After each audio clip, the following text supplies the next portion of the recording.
नमस्कार, मैं हूं आपके साथ निशु शर्मा और आप देख रहे हैं हमारा खास बुलेटिन हमारा उत्तराखंड। चलिए शुरुआत करेंगे बड़ी खबर के साथ, जहां आर्यन टीवी की खबर का बड़ा असर देखने को मिला है। सीएम पुष्कर सिंह धामी ने खबर का संज्ञान लिया है। बागेश्वर में मासूम की मौत पर संज्ञान लिया गया है। लापरवाही के चलते मासूम की जान यहां पर गई थी और सीएम धामी ने एक्स पर पोस्ट कर जांच के आदेश अब जारी कर दिए हैं। तो उत्तराखंड के बागेश्वर जिले से ये बड़ी खबर है, जहां पर एक मासूम की मौत की खबर ने सभी को झकझोर कर रख दिया। आरोप है कि चिकित्सा में लापरवाही के चलते बच्ची की जान चली गई। शुरुआती जानकारी के अनुसार कुछ स्तरों पर अधिकारियों और कर्मचारियों की ओर से लापरवाही सामने आई है और इस बेहद संवेदनशील मामले पर संज्ञान लेते हुए शासन ने कुमाऊं आयुक्त को तत्काल जांच के आदेश दिए हैं। प्रशासन का कहना है कि यदि किसी भी स्तर पर लापरवाही या उदासीनता पाई जाती है तो दोषियों के खिलाफ सख्त से सख्त कार्रवाई की जाएगी। सरकार ने यह भी साफ किया है कि जनता के विश्वास और जीवन की रक्षा में किसी तरह की कोताही बर्दाश्त नहीं की जाएगी। तो देहरादून से खबर है, जहां पर आपको बता दें कि एक मासूम बच्ची की मौत के बाद सीएम पुष्कर सिंह धामी ने इसका संज्ञान लिया। उन्होंने एक्स पर पोस्ट कर इसे दुखद बताया है और इसी के साथ साथ उनकी ओर से ये भी साफ किया गया है कि प्रशासन जो है इस पूरे मामले की जांच कर रहा है। आदेश जो है दे दिए गए हैं। ऐसे में किसी भी स्तर पर अगर लापरवाही या कोताही पाई जाती है इस पूरे मामले में तो कड़ी से कड़ी कार्रवाई उनके ऊपर की जाएगी। और इसी के साथ शोक संतप्त परिवार के साथ सीएम योगी आदित्यनाथ, माफ कीजिएगा, सीएम पुष्कर सिंह धामी की ओर से बात कही गई है कि शोक संतप्त परिवार के साथ है। ऐसे में कोई भी मदद के लिए भी सरकार उनके साथ खड़ी है। और आर्यन टीवी का जो असर है यहाँ पर देखने को मिला, जो खबर आर्यन टीवी की ओर से चलाई गई थी, जो मुद्दा उठाया गया था, वो कहीं ना कहीं सही जगह पर पहुंचा। और इसी के साथ सीएम पुष्कर सिंह धामी ने इस पूरी खबर का संज्ञान लिया। उनकी ओर से एक्स पर पोस्ट कर इस पूरी घटना का संज्ञान लिया गया है। और ऐसे में जो उनकी ओर से पोस्ट किया गया वो भी हम आपको दिखा रहे हैं, जहां पर बागेश्वर में एक मासूम बच्ची की मौत पर उन्होंने संज्ञान लिया है और अधिकारियों को निर्देशित कर दिया गया है। और इसी के साथ साथ अगर कोई भी लापरवाही इस पूरे घटना में पाई जाती है तो उस पर सख्त से सख्त कार्रवाई की जाएगी। ये बात भी सीएम की ओर से यहाँ पर कही गई है। और सीएम पुष्कर सिंह धामी ने जो पोस्ट किया है एक्स पर, वो भी हम आपको दिखा रहे हैं जो उनकी ओर से किया गया है। और आर्यन टीवी की खबर का ये बड़ा असर यहाँ पर देखने को मिला है। लापरवाही पर कुमाऊं कमिश्नर को जांच के आदेश दिए गए हैं और ऐसे में किसी भी स्तर पर अगर लापरवाही इस पूरी घटना में पाई जाती है तो उस पर कड़ी से कड़ी कार्रवाई की जाएगी। और आने वाले समय में खासकर ऐसी घटनाएं ना हो, ऐसी परिस्थिति से बचा जा सके, इसके लिए भी निर्देशित सीएम की ओर से यहाँ पर किया गया है। और दोषियों पर सख्त से सख्त कार्रवाई होगी, ये बात सीएम की ओर से साफ कर दी गई है। तो बागेश्वर में एक मासूम बच्ची की मौत के बाद सभी जो है वो दुखी थे और ऐसे में सीएम पुष्कर सिंह धामी ने जब इस घटना का संज्ञान लिया है तो ऐसे में अब लोगों को उम्मीद है कि इस पूरे मामले में जो है कड़ी से कड़ी कार्रवाई की जाएगी। और जिस भी स्तर पर लापरवाही यहां पर हुई है, जिसकी वजह से बच्ची की जान जो है गई है, ऐसे में पुलिस की ओर से सख्त कार्रवाई की जाए, ये देखना बेहद महत्वपूर्ण हो किस तरीके से कार्रवाई की जाएगी। इस बीच हमारे साथ हमारे संवाददाता आशीष डोभाल जुड़ गए हैं ज्यादा जानकारी के साथ। आशीष, ये जो खबर आर्यन टीवी की ओर से चलाई गई थी, इसका असर देखने को मिला है। सीएम पुष्कर सिंह धामी ने इस पूरी घटना का संज्ञान लिया है। इस समय क्या कुछ निर्देश उनकी ओर से दिए गए और अब तक क्या कुछ कार्रवाई की गई है? बिल्कुल निशु, इसको लेकर मुख्यमंत्री पुष्कर सिंह धामी ने ट्वीट किया है और जो आयुक्त हैं गढ़वाल कुमाऊं आयुक्त दीपक राव को जांच के आदेश दिए हैं कि ये जो पूरा मामला है उसकी जांच की जाए और जो इसमें दोषी पाए जाएंगे उनके खिलाफ कड़ी से कड़ी कार्रवाई की जाए। जी। और इसी के साथ अभी फिलहाल क्या कुछ वहां पर चल रहा है, परिवारजनों का क्या कुछ कहना? आशीष, मेरी आवाज आप तक पहुंच पा रही है? जी। आशीष, पीड़ित परिवार को जो आश्वासन दिया गया है कि कड़ी से कड़ी कार्रवाई की जाएगी, ऐसे में पीड़ित परिवार का इस पूरे मामले को लेकर क्या कुछ कहना? की जाएगी, क्या होगा कि क्या कार्रवाई तरफ से की जाती है। आशीष, आपकी आवाज हम तक नहीं पहुंच पा रही, एक बार फिर से आपसे जुड़ने का प्रयास आगे करेंगे, लेकिन फिलहाल बहुत बहुत शुक्रिया आप जुड़े और तमाम जानकारी आपने हमारे साथ साझा की है।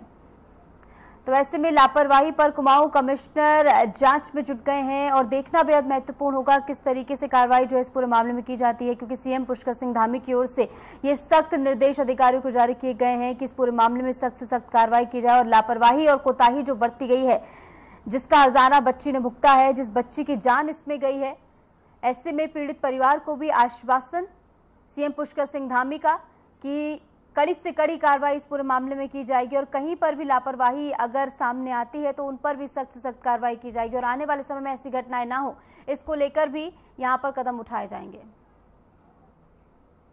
आगे बढ़ेंगे। सचिवालय में मुख्यमंत्री पुष्कर सिंह धामी की अध्यक्षता में आवास और पंचायती राज विभाग की गेम चेंजर योजनाओं की समीक्षा बैठक आयोजित की गई। इस बैठक के दौरान मुख्यमंत्री ने योजनाओं की प्रगति, जमीनी क्रियान्वयन और लोगों को मिलने वाले लाभ का बारीकी से मूल्यांकन किया है। मुख्यमंत्री धामी ने अधिकारियों को निर्देश दिए हैं कि सरकार की प्राथमिक योजनाओं को तय समय सीमा में पूरा किया जाए ताकि आमजन को इनका सीधा लाभ मिल सके। उन्होंने ये भी कहा कि पंचायती राज व्यवस्था को सशक्त करने और ग्रामीण क्षेत्रों के विकास के लिए योजनाओं को जन भागीदारी और पारदर्शिता के साथ लागू किया जाए।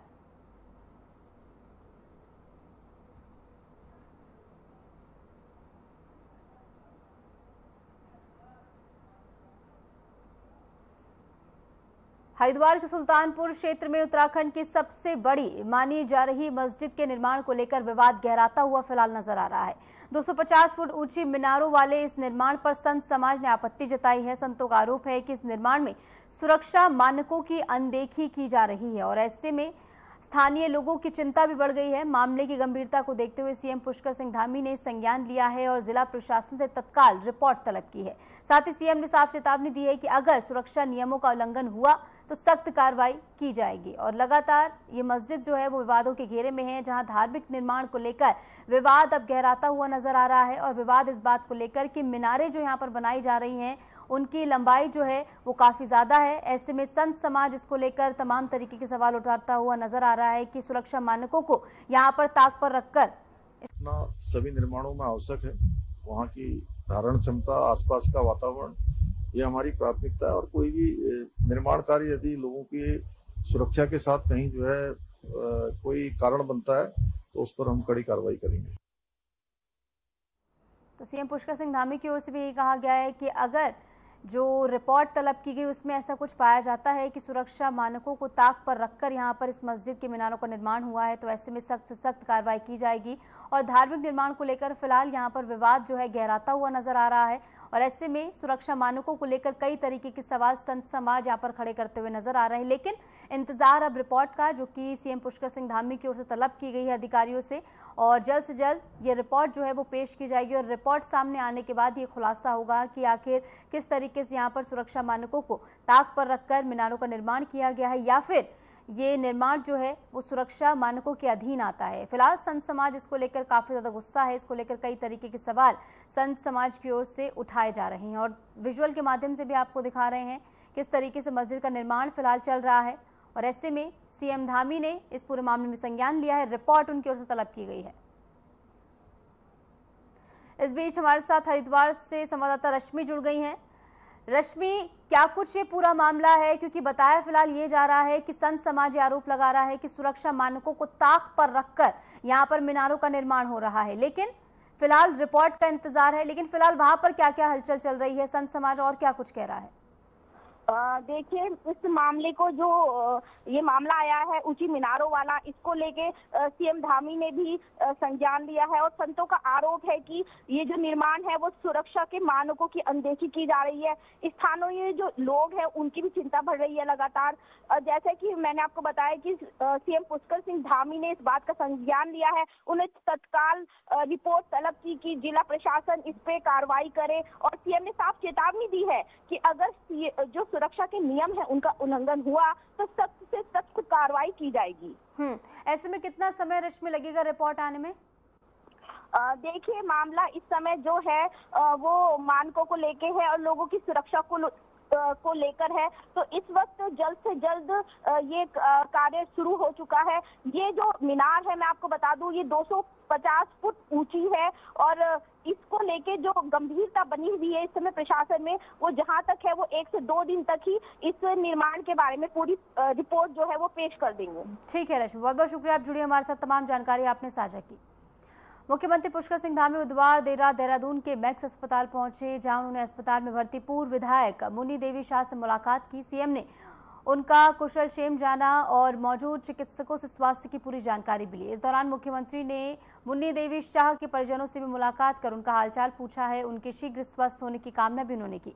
मुख्यमंत्री के इस आत्मीय जेस्चर से परिजनों में विश्वास और भरोसा नजर आया।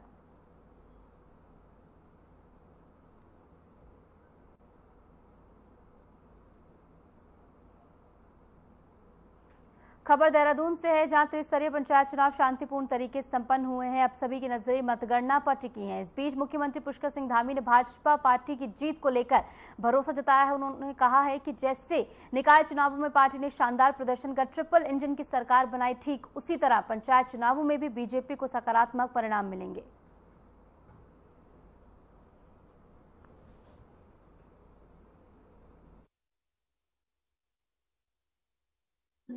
नहीं, ट्रिपल इंजन की सरकार बनेगी और जैसे निकायों में ट्रिपल इंजन बना था वैसे ही जो है त्रिस्तरीय में भी बनेगा।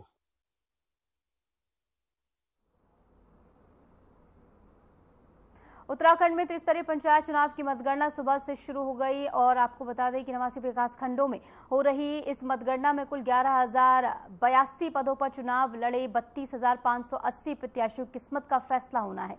मतगणना कार्य में 15,000 से ज्यादा कार्मिक लगाए गए हैं, जबकि सुरक्षा व्यवस्था के लिए करीब 9,000 जवान तैनात किए गए हैं। आयोग की सख्ती भी देखने को मिल रही है, जहां विजयी जुलूस निकालने पर पूरी तरह प्रतिबंध लगा दिया गया है। पंचायत चुनाव के दोनों चरणों में कुल 69.16% मतदान हुआ था, जिसमें महिलाओं की भागीदारी 74.42% और पुरुषों की 64.23% रही। चुनाव परिणाम आयोग की वेबसाइट पर लाइव अपडेट के साथ उपलब्ध रहेंगे।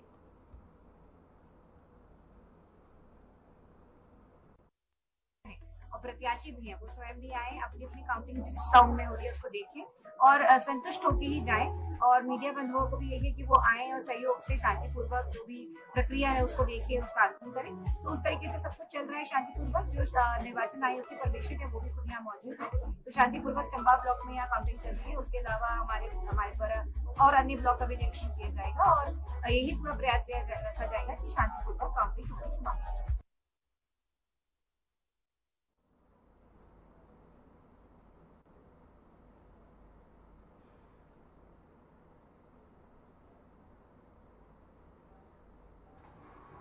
खबर देहरादून से है, जहां बास्तील ब्रिनाड सीट पर जिला पंचायत सदस्य के लिए हुए चुनाव में कांग्रेस समर्थित अभिषेक सिंह ने जोरदार जीत हासिल की है। अभिषेक सिंह कांग्रेस के वरिष्ठ विधायक प्रीतम सिंह के बेटे हैं। उन्होंने विरोधियों को पीछे छोड़ते हुए सीट पर कब्जा जमाया है। इस जीत से कांग्रेस को क्षेत्र में अपनी पकड़ मजबूत करने में मदद मिलेगी।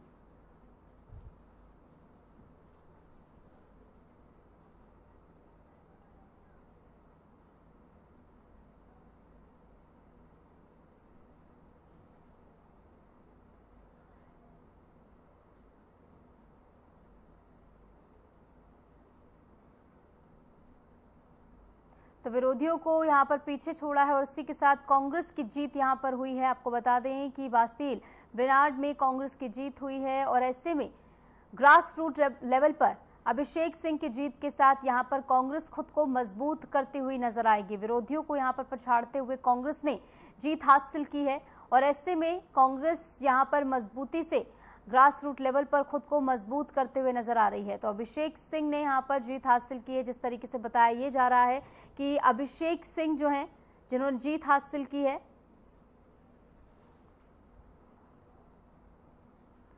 खबर देहरादून से है, जहां ऑपरेशन काल नेमी के तहत दून पुलिस ने बड़ी कार्रवाई करते हुए 10 फर्जी बाबाओं को गिरफ्तार किया है। सीएम पुष्कर सिंह धामी के निर्देश पर चलाए जा रहे इस विशेष अभियान का मकसद है कि धर्म के नाम पर ठगी करने वालों पर नकेल कसना और गिरफ्तार किए गए इन तथाकथित बाबाओं का मकसद था धार्मिक वेशभूषा में भोले भाले लोगों को झांसे में लेकर उनसे पैसे और कीमती सामान ऐंठना। हैरानी की बात यह है कि पकड़े गए 10 में से 7 बाबा दूसरे राज्यों से देहरादून में आकर ठगी कर रहे थे। ये सभी अलग अलग थाना क्षेत्रों से पकड़े गए हैं।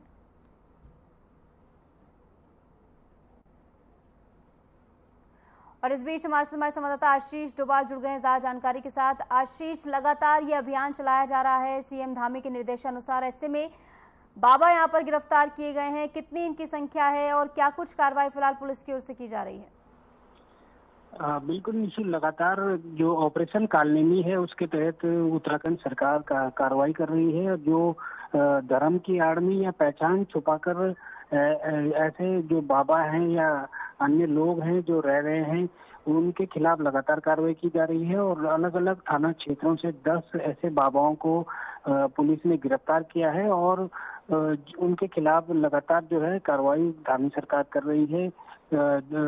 200 से अधिक जो बाबा हैं वो देहरादून क्षेत्र से अभी तक गिरफ्तार किए जा चुके हैं और धामी सरकार का ये ऑपरेशन कालनेमी अभी लगातार अभी भी जारी रहेगा और ऐसे जो लोग हैं वो कहीं ना कहीं उनको गिरफ्तार किया जा रहा है और वैसे कोई धारा इनके खिलाफ ऐसी नहीं होती है। कुछ गिरफ्तार करके इन्हें छोड़ दिया जाता है और चेतावनी दी जाती है कि आगे से ऐसा कार्य वो न करेंगे। और आने वाले समय में ये ऑपरेशन कालनेमी जो है और कितनी सख्ती से जो है लागू किया जाएगा? बिल्कुल, ऑपरेशन कालनेमी के तहत लगातार जो है सरकार कार्रवाई कर रही है और पुलिस एक्शन लेती जा रही है। अभी हाल ही में 2 युवतियों को भी ऐसे धर्मांतरण करने जा रही थी, उनको भी पुलिस ने गिरफ्तार किया था और उसका कनेक्शन कहीं ना कहीं विदेश दुबई और पाकिस्तान से मिला था और जो बरेली और आगरा से भी उनका कनेक्शन जोड़ा बताया जा रहा था और पुलिस लगातार ऐसी कार्रवाई करती जा रही थी। ठीक है आशीष, बहुत बहुत शुक्रिया, आप जुड़े हमारे साथ और तमाम जानकारी आपने हमारे साथ साझा की है। उत्तराखंड हाईकोर्ट ने गंगा की अविरलता और पर्यावरण संरक्षण को लेकर ऐतिहासिक और बड़ा रुख अपनाया है। कोर्ट ने हरिद्वार जिले में संचालित 48 स्टोन क्रशरों को तुरंत बंद करने का आदेश जारी किया है। साथ ही इन क्रशरों को बिजली और पानी की आपूर्ति तत्काल काटने के भी निर्देश दिए गए हैं। आदेश हाईकोर्ट की खंडपीठ ने मातृ सदन द्वारा 2022 में दायर जनहित याचिका पर सुनवाई करते हुए पारित किया है। बता दें कि याचिका में आरोप लगाया गया था कि रायवाला से भोगपुर तक गंगा किनारे अवैध खनन हो रहा है, जबकि केंद्रीय प्रदूषण नियंत्रण बोर्ड और राष्ट्रीय स्वच्छ गंगा मिशन पहले ही इस पर रोक लगा चुके हैं। सुनवाई के दौरान अदालत ने सवाल उठाया कि जब इन क्रशरों को पहले ही बंद करने के आदेश दिए गए थे तो दोबारा इन्हें किसके आदेश पर शुरू किया गया। जवाब में सामने आया कि राज्य सरकार के अतिरिक्त महाधिवक्ता की सलाह पर क्रशर चालू किए गए, जबकि कानून सचिव की राय इसके खिलाफ थी। कोर्ट ने इसे राज्य सरकार के भीतर गंभीर मतभेद की स्थिति करार दिया।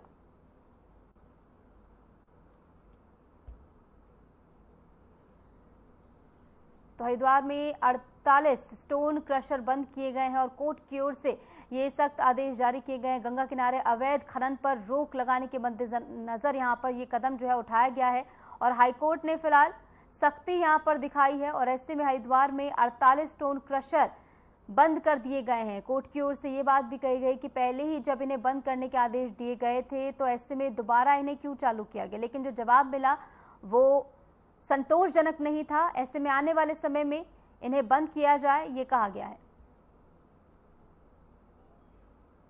देहरादून में स्थित इंदिरा गांधी राष्ट्रीय वन अकादमी में भारतीय वन सेवा के 2023 बैच के परीक्षार्थियों का दीक्षांत समारोह आयोजित किया गया। इस अवसर पर मुख्य अतिथि राष्ट्रीय मानव अधिकार आयोग के अध्यक्ष न्यायमूर्ति वी रामा सुब्रमण्यम मौजूद रहे। उन्होंने सभी परीक्षार्थी अधिकारियों को प्रमाण पत्र और पदक प्रदान किए हैं। अपने संबोधन में न्यायमूर्ति ने अधिकारियों को उनकी सफलता पर बधाई दी है और कहा है कि भारतीय वन सेवा में कार्य करते हुए केवल प्रशासनिक नहीं बल्कि नैतिक और संवैधानिक दायित्व भी निभाने होते हैं। उन्होंने जोर देकर कहा कि वनाश्रित समुदाय की परंपराओं और जरूरतों को समझते हुए वनों और वनवासियों के कल्याण के लिए काम करना ही इस सेवा की मूल आत्मा है।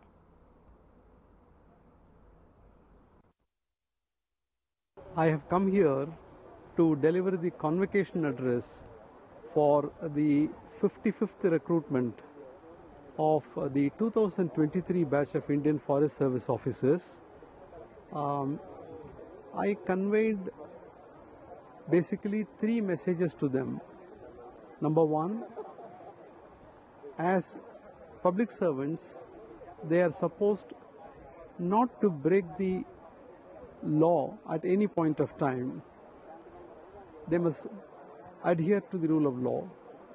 The second thing that I conveyed to them was that they must be people friendly.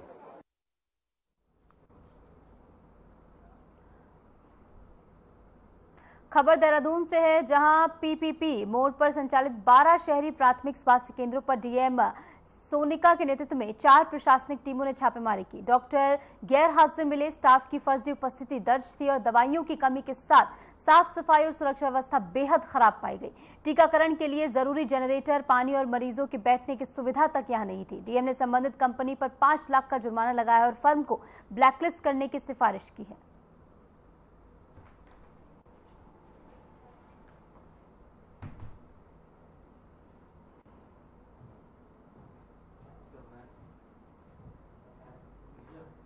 खबर रुद्रप्रयाग से है, जहां जिला अस्पताल में डॉक्टरों, दवाइयों और इलाज की कमी से मरीज परेशान है और उन्हें बड़ी जगहों पर रेफर किया जा रहा है। 25 साल बाद भी बुनियादी सुविधाओं की कमी को लेकर लोगों में नाराजगी देखी जा रही है, जहां पर अस्पताल के सीएमएस डॉक्टर प्रवीण कुमार ने बताया कि वायरल वीडियो भ्रामक और एक तरफा पक्ष प्रस्तुत करता है। उन्होंने अस्पताल की सच्चाई जानने की अपील की है।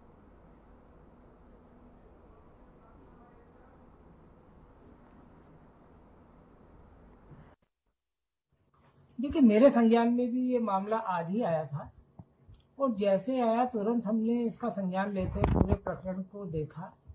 तो ये घटना अभी हमें तो ये कहा गया था कि 2-3 दिन पुरानी घटना है, लेकिन जब हमने देखा तो ये घटना 5 जुलाई की है। 5 जुलाई को ये महिला अपने 18 साल के बच्चे को लेकर के हमारे यहाँ पे आई थी और उसी समय इसने आकर के रजिस्ट्रेशन काउंटर पे कहा कि मुझे अपने बच्चे का कान दिखाना है और नाक कान गले वाले डॉक्टर के पास, ईएनटी सर्जन के पास दिखाना है। तो वहाँ रजिस्ट्रेशन पे जो बैठे थे उन्होंने इनको बता दिया कि भाई डॉक्टर साहब तो आज छुट्टी पे हैं और उनके जो केसेज है फिजिशियन हमारे देख रहे हैं, तो उनको आप एक बार दिखला दीजिए। तो ये थोड़ा सा उस समय महिला उत्तेजित हो गई थी, कहने लगी कि भाई अगर आपने ईएनटी सर्जन को छुट्टी भेजा था तो आपको दूसरे को बुलाना चाहिए। लेकिन मैं आपको बताऊं, पद क्योंकि यहाँ एक ही है और छुट्टी भी जाना ही था, तो उनके एक आवश्यक कार्य था, उसलिए उनको जाना पड़ा। तो अवकाश।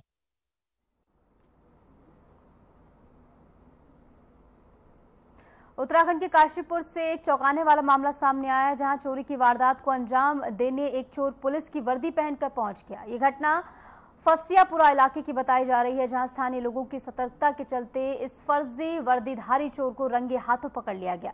चोर ने पुलिस बनकर लोगों को धोखा देने की कोशिश की, लेकिन उसकी हरकतों पर शक होने पर लोगों ने घेराबंदी कर उसे धर दबोचा और पुलिस के हवाले कर दिया।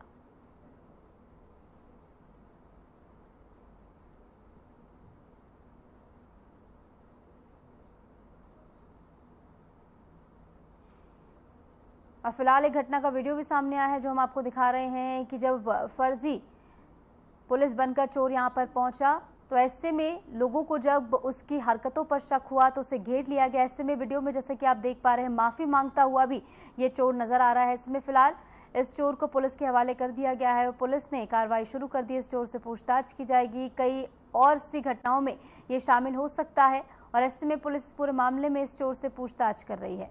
पुलिस की वर्दी पहनकर चोरी की कोशिश करने चोर पहुंचा था, लेकिन लोगों की सूझबूझ और सतर्कता के चलते यहां पर इस चोर को पकड़ लिया गया और लोगों ने इस चोर को घेरकर फिलहाल पुलिस के हवाले कर दिया और पुलिस इस पूरे मामले में कार्रवाई कर रही है।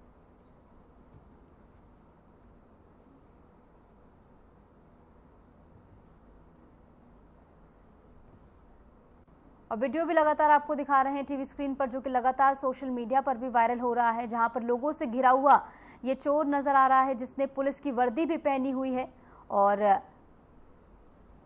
लोगों की सतर्कता के चलते फिलहाल इस चोर को पुलिस के हवाले कर दिया गया है। पुलिस इससे पूछताछ कर रही है। ऐसे में लोगों की सतर्कता की भी यहाँ पर तारीफ करना बेहद जरूरी, क्योंकि बेहद ही शातिर तरीके से ये पुलिस की वर्दी पहनकर चोर जो है पहुंचा था।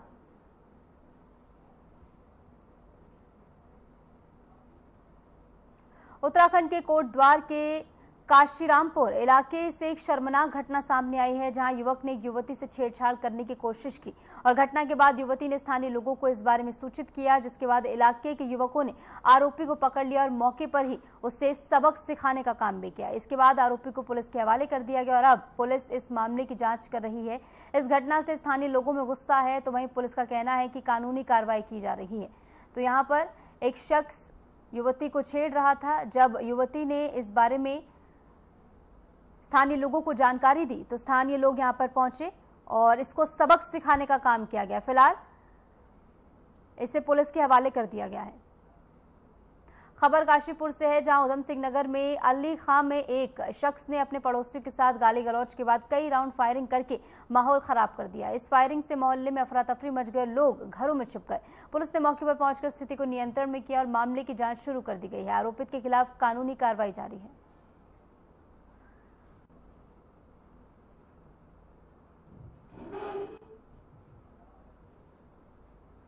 केदारनाथ यात्रा मार्ग से एक भयावह तस्वीर सामने आई है। ये दृश्य है 30 जुलाई का, जब गौरीकुंड शटल पार्किंग और मनकुटिया मंदिर के बीच अचानक भूस्खलन हो गया। इस दौरान यात्रा मार्ग पर मौजूद सैकड़ों श्रद्धालु डर गए और अफरा तफरी के बीच फंस गए।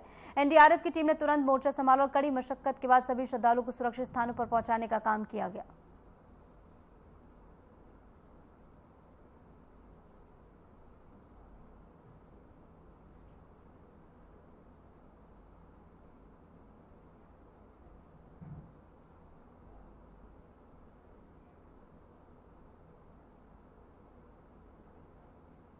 और फिलहाल के लिए हमारे खास बुलेटिन में इतना ही। नमस्कार।